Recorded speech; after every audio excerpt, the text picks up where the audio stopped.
The candles in the Pemwick Hall ballroom had been burning for 3 hours when James Ashford, Duke of Pemwick, crossed the length of the room without pausing once. He did not pause for the Viscount of Ardenley, who stepped into his path and then, reading something in his face, stepped quickly out of it again.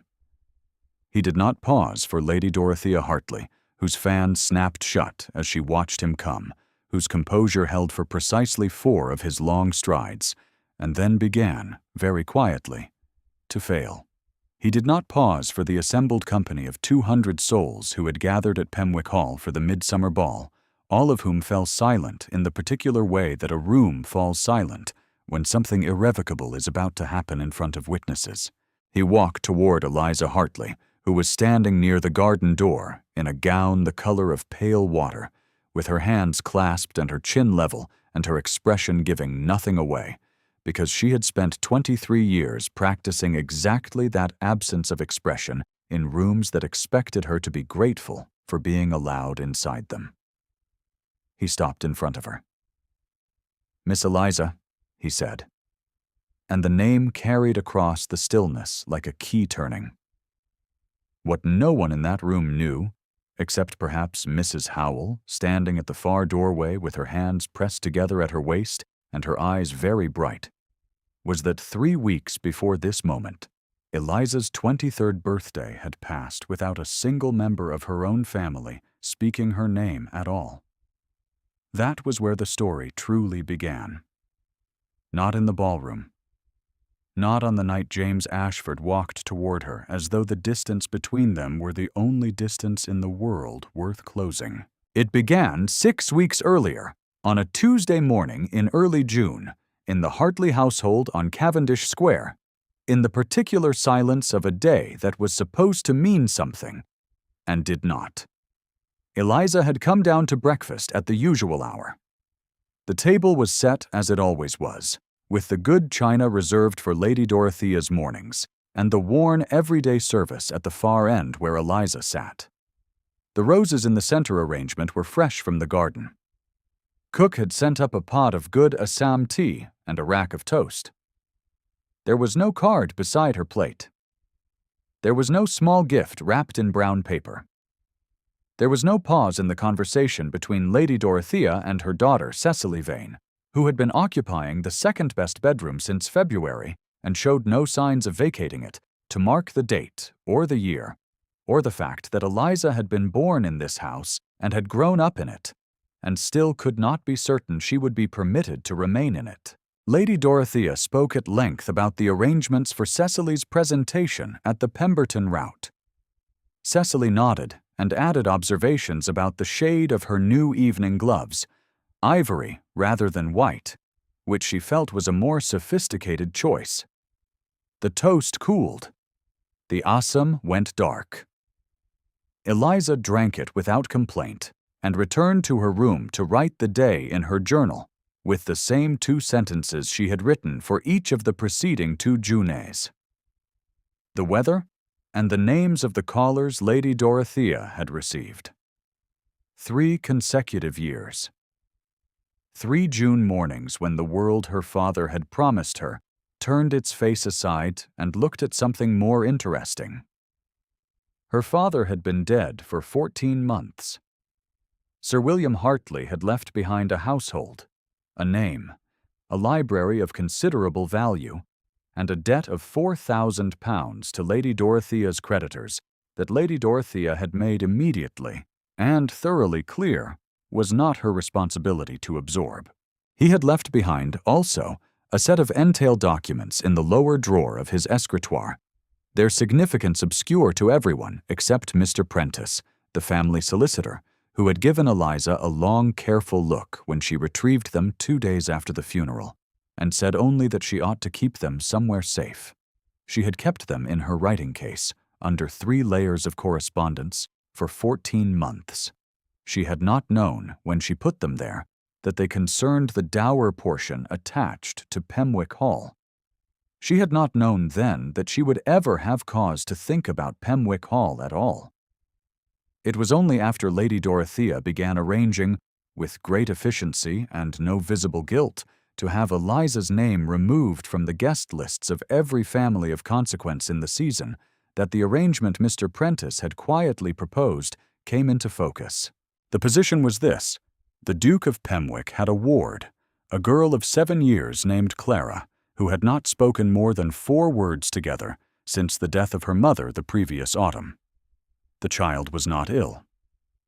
The physician had said as much, and departed. She sat in the Pemwick Hall library with books in her lap, and her feet tucked beneath her on the window seat, and her gray eyes fixed on the middle distance, and she would neither read the books nor put them down. The Duke required someone of education and gentleness to sit with her. Not a governess, Mr. Prentice had said carefully, for the child had a governess who managed her lessons with the mechanical patience of a person who had long since stopped expecting results. A companion? Someone who would read aloud without expectation of response. Someone who understood that presence itself could be a form of kindness. Mr. Prentice, who had known Eliza's father for 30 years, had presented the arrangement in a tone that suggested he was offering what dignity could be salvaged from a situation that had very little dignity left in it. Eliza had accepted without hesitation and without self-pity, which was not because she felt none, but because she had made it a private practice over the course of 23 years to confine her self-pity to the 10 minutes before sleep, when no one could see it. The hierarchy read her departure from Cavendish Square as surrender. Lady Dorothea received the news with a graciousness that was essentially the graciousness of a woman watching an obstacle remove itself. Cecily, who had never been unkind to Eliza directly, but whose indifference had its own particular texture, looked up briefly from her ivory gloves and remarked that the country air would likely suit her. There was, Eliza noted in her journal that evening, no offered farewell. She arrived at Pemwick Hall on a Thursday afternoon in early June, 4 days after her birthday, in a hired chaise that Mr. Prentice had arranged and paid for from what remained of the quarterly household allowance.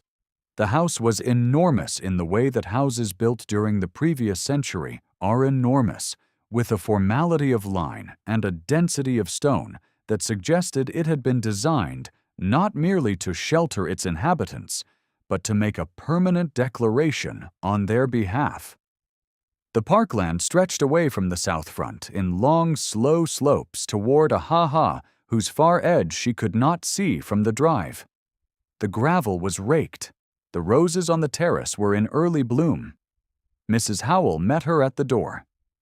She was a stout, steady woman of 60, with the bearing of someone who had held the household together through at least one crisis the house preferred not to discuss, and she took Eliza's 2 bags from the footman and looked at her with an attention that was neither intrusive nor dismissive, simply the honest appraisal of a person who needed to know what she was working with. "Miss Hartley," she said, "we are glad you have come. Clara has been waiting by the library window since this morning." The ward was exactly as Mr. Prentice had described her. Small for 7, and serious, and very still. She sat on the window seat in a white pinafore with a volume of natural history open across her knees and her eyes on the parkland. She did not look up when Eliza entered. Eliza sat down in the chair nearest the window, not close enough to crowd her, took the copy of Gilbert White that was lying on the side table, and began to read aloud about swallows. She kept her voice even and her pacing unhurried. She did not look at the child to see whether she was listening. She did this for an hour.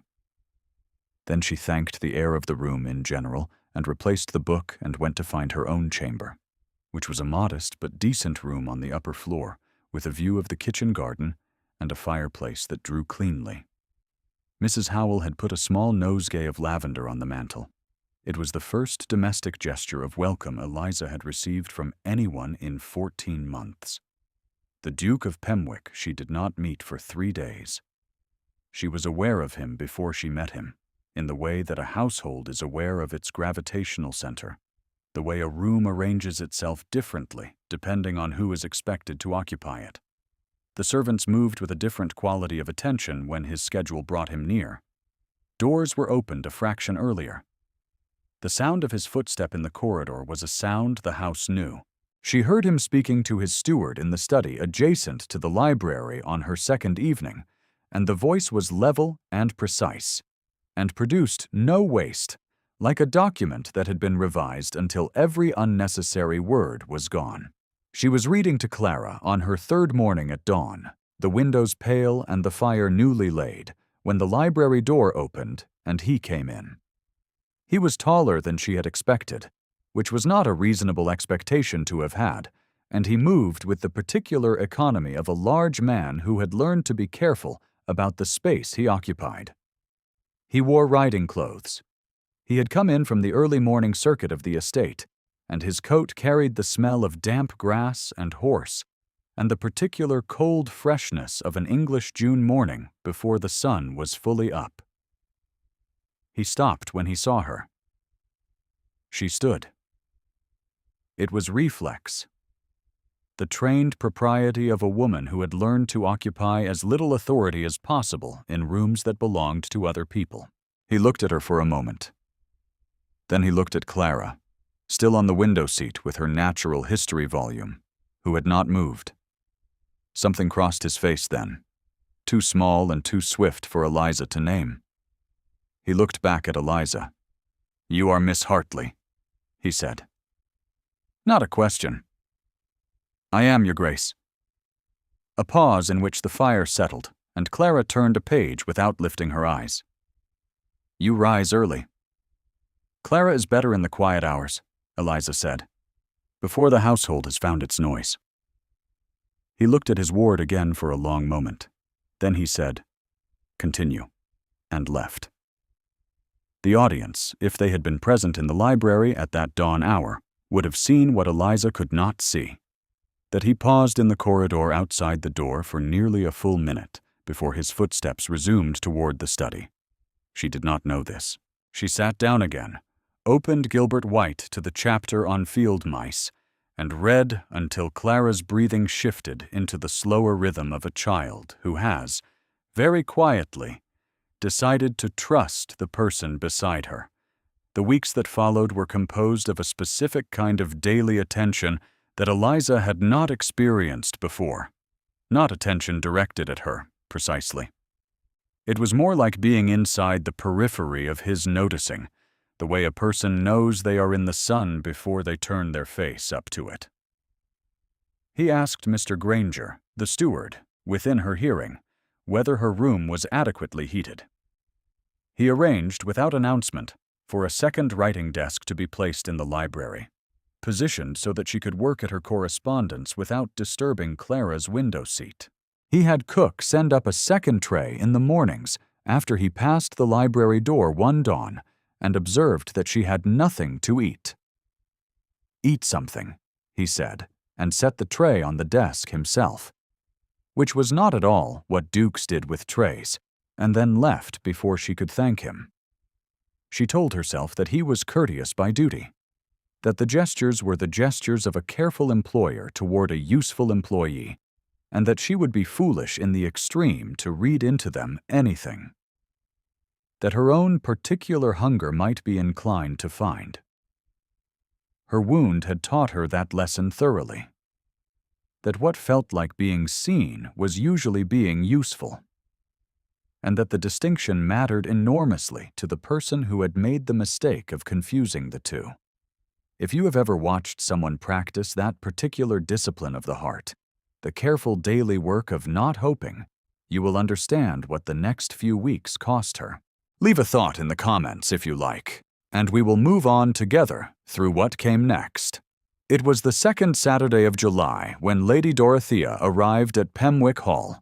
She came in her own carriage with Cecily beside her, both of them dressed for a morning call that was clearly designed to be something more, and she presented herself to Mrs. Howell with the air of a woman reclaiming ground she had briefly allowed to be occupied by someone else. She asked to see Eliza before she asked for the Duke. The meeting took place in the small sitting room off the entrance hall, with the door pulled to but not fully closed, which Eliza noted without acknowledgement. Lady Dorothea had brought, under her arm, a document from the family solicitor that she said confirmed certain irregularities in the arrangement Mr. Prentice had made. She had also brought, in a small ivory envelope, a sum of money that she called a settlement, and that amounted to what Eliza recognized, after a moment's reckoning, as nearly £25. "I am prepared to be generous," Lady Dorothea said, in the tone of a woman who had decided that a small cost now was preferable to a larger inconvenience later. "You have been placed here in circumstances that were, I think, somewhat misrepresented to you. The Duke of Pemwick is not in want of a companion for the child. He requires a governess, a formal appointment, and you have neither the credentials nor the station for such a position. Your presence here is an embarrassment to everyone concerned, yourself included, though I do not suppose you have allowed yourself to notice it. Take the settlement. Return to London. I will arrange a position in a household that is suited to your actual situation." She placed the ivory envelope on the table between them. Eliza looked at it for a moment. She thought of the writing desk in the library, placed at exactly the right angle for her to see the parkland while she worked. She thought of Clara's breathing on the window seat the first morning it had shifted. She thought of 23 years of rooms in which her name had been the last name said. "No," she said. Lady Dorothea's expression arranged itself into something patient and slightly pitying. "My dear girl, I am offering you a way out of a situation you cannot possibly sustain." "I am not in need of a way out," Eliza said. "Clara is, and I am not yet ready to leave her without one." She pushed the envelope back across the table without touching it with her bare hand, which was perhaps not strictly necessary, but which felt precise. She did not see the doorway. She did not know that James Ashford was standing in the corridor on the other side of the door that was pulled to but not fully closed, his hand braced against the frame, his face turned away from her line of sight, and utterly, absolutely still. What she did know, when Mrs. Howell appeared 45 minutes later, with a pot of good tea and an expression that gave away rather more than Mrs. Howell usually permitted, was that Lady Dorothea had left. The ivory envelope had gone with her. "She will not give up so easily," Mrs. Howell said, pouring. "No," Eliza agreed. "She never has." The housekeeper sat down across from her, which was not strictly protocol, and folded her hands on her knees in the way of a person who has decided that what needs to be said outweighs the convenience of propriety. She spoke about James then, not in the way of gossip, but in the way of someone who had watched a person carry a weight for 2 years and believed that understanding the weight was better than pretending it was not there. His wife had been called Catherine. She had died 18 months ago, in the winter, of a fever that moved so quickly that he had not been sent for in time, had arrived from London to find the house already draped and the physician already closing his bag. He had been in London for a parliamentary matter that he had not considered urgent enough to cut short.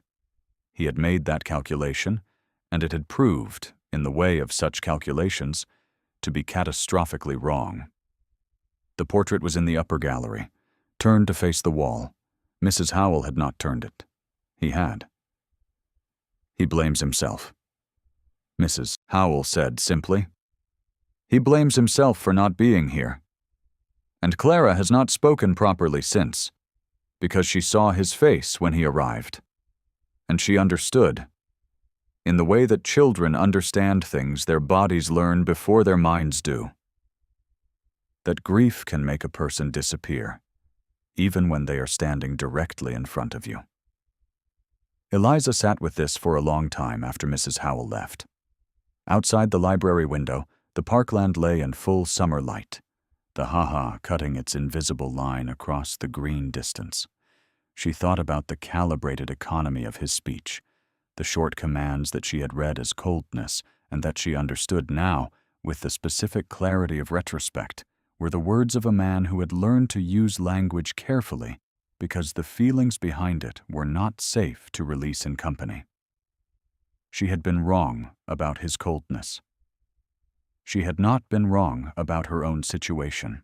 That situation clarified itself 2 evenings later at the Midsummer Ball. The ball was a long-established tradition at Pemwick Hall, held on the evening nearest to midsummer and attended by every family of consequence in the county. Invitations had been sent in May.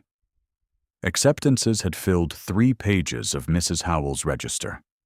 The ballroom had been dressed in white flowers and candlelight, and the house had been in a state of orchestrated industry for 3 days preceding the event. Eliza had not expected to attend in any social capacity. She was a companion, informal and without salary, and she had taken care from the first week not to place herself in positions that would embarrass the household. She had planned to sit with Clara in the nursery wing, away from the music and the company, and to read aloud until the child fell asleep. Lady Dorothea arrived at 6:30 with Cecily in a gown of champagne silk and diamonds borrowed from her mother's case, and went directly to the Duke in the small anteroom where he was receiving the first arrivals. What passed between them, Eliza did not witness. What she witnessed was its effect. At 7:15, a footman came to the nursery wing with a message that Miss Hartley was requested to move to the servants' entrance for the remainder of the evening, as her presence on the guest floors during the ball was not appropriate to her station. The footman was young, and his face showed that he knew what the message meant, and he had the decency to be ashamed of carrying it. Eliza thanked him, which was not what he expected, and stood for a moment after he left with her hand on the nursery doorframe and Clara's quiet breathing audible behind her. Then she went down. She did not go to the servants' entrance. She went to the library, because the library was where she had spent her days, and because the fire was laid there, and because she had enough practice in dignified endurance that she did not require an audience for it. She took the entail documents from her writing case. She had read them 3 times in the preceding weeks, and she understood them now in the way she had not understood them in the first days after her father's death. The dower portion attached to Pemwick Hall's East Wing was assigned in trust to Sir William Hartley's eldest surviving daughter, which meant that Lady Dorothea's legal claim on the household could be significantly complicated by the right filing before the right magistrate. Mr. Prentice had known this. He had known it when he gave her the look across her father's escritoire. He had given her the documents without explaining what was in them, and she had kept them for 14 months without fully knowing why. She understood why now. She also understood that she was not going to use them. She sat at the writing desk for a quarter of an hour with the documents in front of her, the sounds of the midsummer ball drifting through the floor above, and she thought about what it would mean to file them. Lady Dorothea's claim on the dower portion, gone. The £4,000 in creditor debt, which ran against the estate, rather than against Eliza personally, substantially renegotiated. Her own position in the household, for as long as she chose to maintain it, protected by legal instrument, she could, if she decided to, make herself very difficult to remove. She put the documents back in the writing case, closed the latch, and went to find Mr. Prentice. He was in the east corridor with a glass of Madeira he had clearly not yet touched, looking out at the parkland through a tall window, and his face when he saw her showed that he had been expecting this conversation rather longer than she had. She placed the writing case in his hands. "I do not want to keep them," she said. He looked at her over the case. "Miss Hartley, you understand what you are surrendering." "I understand it entirely," she said. "Please file the release with the magistrate's office in the morning. The house should be free of it." He held the case for a moment. He was thinking several things, she could see. and one of them was something like admiration, and another was something like sorrow on her behalf. "And what will you do?" he asked quietly.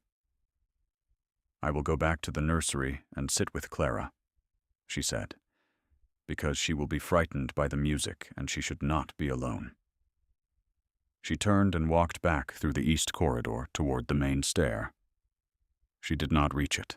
The ballroom doors stood open at the end of the long hall, and the light from 200 candles laid itself across the marble floor in wavering gold, and the assembled company of Pemwick Hall's midsummer ball was arranged in its various conversational clusters around the edges of a room that was, at this particular moment, oriented toward one specific point: the place where Lady Dorothea stood with Cecily at her right hand, and the faint smile of a woman who had, in her own estimation, managed the evening very satisfactorily. James was at the far end of the room. He was speaking with Lord Fairchild, the Viscount of Ardenley, and he had his back partially to the door, and his posture showed nothing. He had the quality she had observed on her first morning in the library, a deliberate economy of presence. The posture of a man who has decided how much of himself will be visible, and held firmly to that decision. She would have walked past the open doors. She intended to, but Lady Dorothea saw her in the corridor, and the smile shifted into something that had more structure to it. And she said to the three women nearest her, in a voice calibrated to carry without appearing to be raised, "Ah, but here is the girl Mr. Prentice found for us. She has been very useful.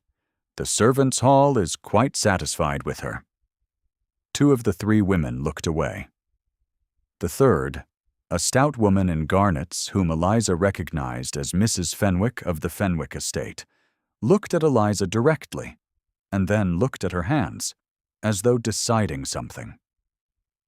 Eliza stood in the corridor doorway and did not move. "A governess and nothing more," Lady Dorothea continued pleasantly, to no one in particular, "though one does feel the position was somewhat above her capabilities. We have always found her rather better suited to quiet domestic labor.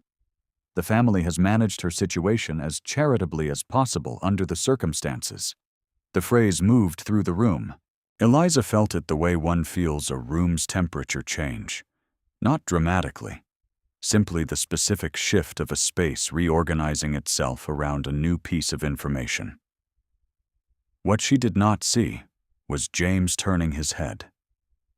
He had heard the voice from across the room. It was not possible that he had not heard it. The room had gone still in the particular way of assembled company suddenly attending to a single source of sound, and the voice carried with the easy authority of long practice. He turned from Lord Fairchild with a single word of apology that the Viscount received with an expression of alert interest, and he crossed the room. He did not pause.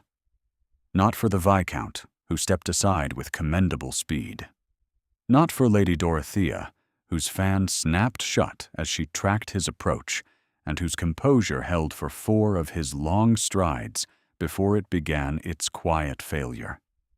Not for Cecily, who stood very still beside her mother in her champagne silk, and whose face, in this moment, showed something that was not quite fear, and not quite resignation, only the recognition, clear and cold and sudden as winter glass, that she had placed her confidence in the wrong foundation. He walked to the doorway where Eliza stood. He stopped in front of her. The room was completely, ceremonially silent. 200 people who had come to a midsummer ball held their breath, and the candles held theirs. And the music from the hired quartet in the corner had simply ceased, because the players, like everyone else, had understood that something else was happening. "Miss Eliza," he said. "Not Miss Hartley, not the governess, not the girl from the servants' hall. Her name, her given name, the one no one in her family had spoken on her birthday for 3 years running.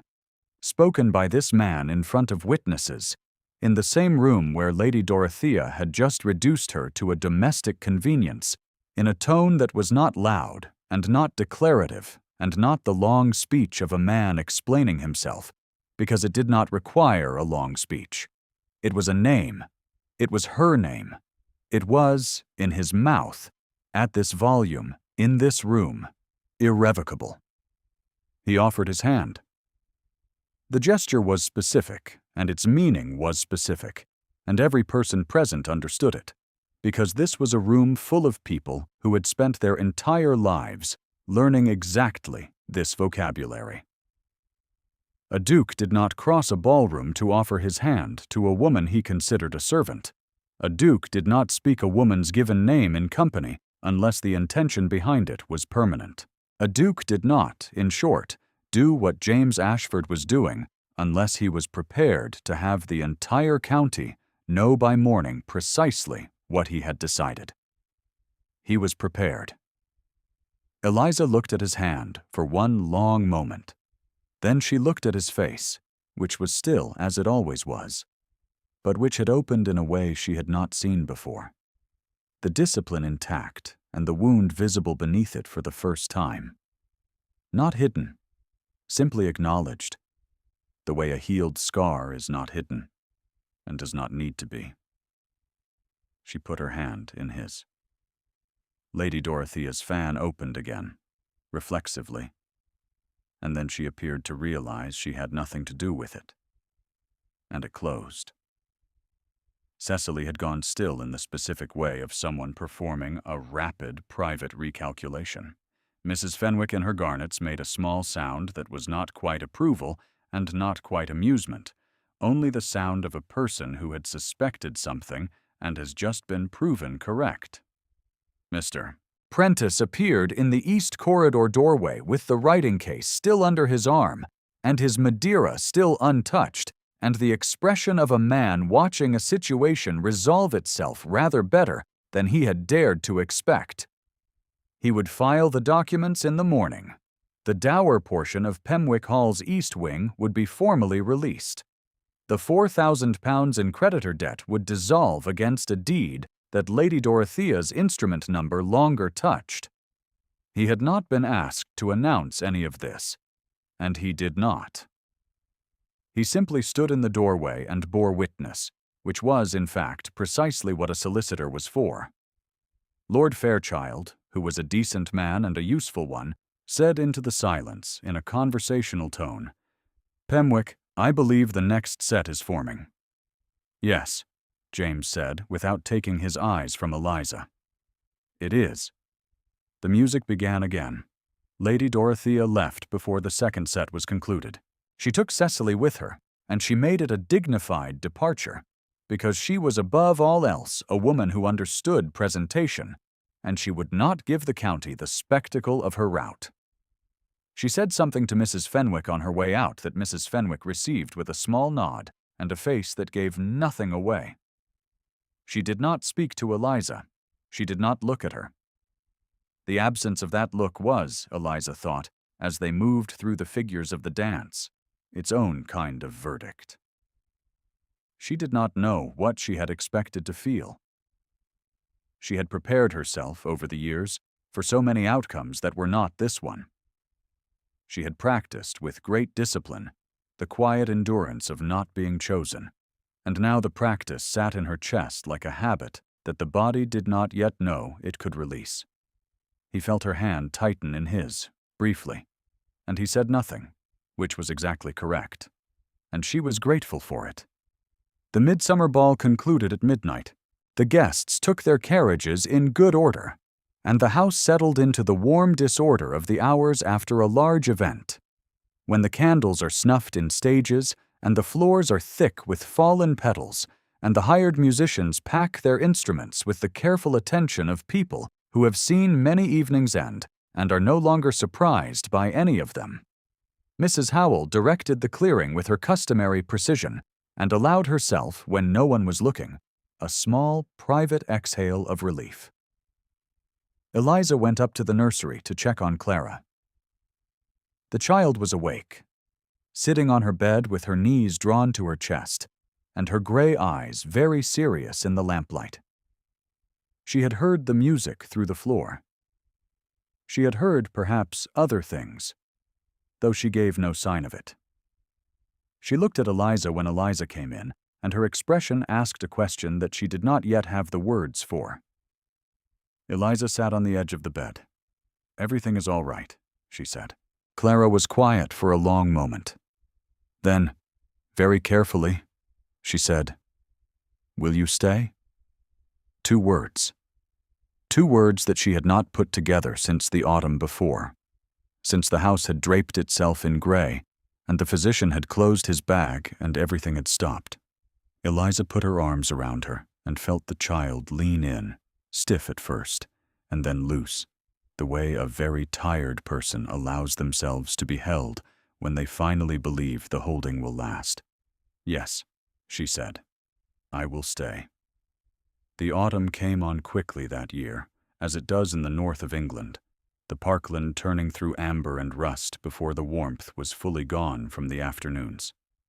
James had, in the weeks between the midsummer ball and the first frost, spoken to Mr. Prentice about certain practical arrangements, and to the vicar at Pemwick Village, and to Eliza herself in the library one September morning when the fire was already lit, and Clara was at her lessons with the governess in the schoolroom above. He spoke plainly, because he had not learned another register, and she answered plainly, because she had spent 23 years hiding herself in careful language, and she found she no longer wished to. He told her that he had been wrong about many things. She told him that she had been wrong about his coldness. He asked her, with the particular economy of a man who has chosen his words precisely because each one is meant, whether she would be willing to remain at Pemwick Hall not as Clara's companion, but as his wife. He added, without pause, that her birthday was the 14th of June, and that he intended to remember it. She looked at him for a long moment. The fire settled. Somewhere above them, Clara was reading a passage aloud to the governess with a precision that suggested she had been practicing in secret for weeks. "Yes," Eliza said, "I would be willing." The wedding was small and October cold, the village church dressed in the late season's chrysanthemums and bracken, with Mr. Prentice in the front pew, and Mrs. Howell in a bonnet she had not worn since the previous summer, and Lord Fairchild standing up for James with the quiet satisfaction of a man who had been watching a situation develop for several months and was glad to see it arrive. Clara sat in the family pew in a white dress with a blue sash and held her hands very still in her lap, and watched the whole proceeding with the earnest attention of a person determined to miss nothing. The £4,000 in creditor debt had been discharged against the released dower portion in September. Mr. Prentice managing the filing with the thoroughness that was his particular genius, and Lady Dorothea's claims on the household had dissolved by the time the first leaves fell.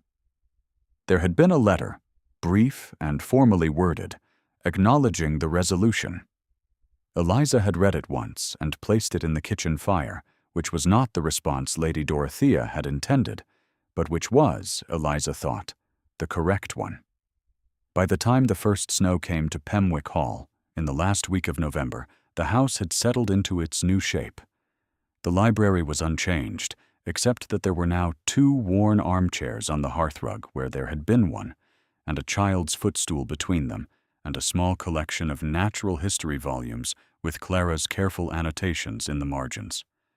The window seat still held its view of the parkland, the ha-ha invisible now under the first thin covering of white. The fire was laid at dawn and kept through the evening, and the room smelled of wood smoke and old books and, faintly, the lavender Mrs. Howell still put on the mantel out of habit. It was in the library, on a Thursday evening in late November, that Mrs. Howell found all 3 of them. Clara was on the window seat with a book about birds, her feet tucked beneath her in her usual fashion, her gray eyes tracking the snow as it fell on the darkened parkland. James was in his armchair with the estate correspondence, though he had not turned a page in some time. Eliza was at the piano in the corner, playing something unhurried and quiet, a piece she had learned as a child in the Hartley household on Cavendish Square, and had not played in years. She heard Clara's voice before she heard what she said. It was the voice itself she noticed first. Its steadiness, the way it moved into the room without apology or hesitation. The voice of a child who has decided, at last, that the room is safe enough to speak inside it.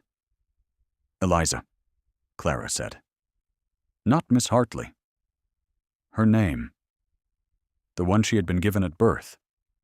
The one her family had declined to speak on 3 consecutive June mornings.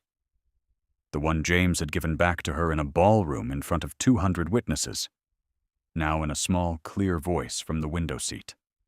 Eliza lifted her hands from the keys. Outside, the snow was still falling on Pemwick Hall's parkland, on the ha-ha and the long slopes and the roses already tucked under their winter coverings. Steady and unhurried, the way it falls when it intends to stay. The fire crackled in the hearth. The lamplight held the room in its warm, particular circle. She turned toward the child, and the child looked back at her.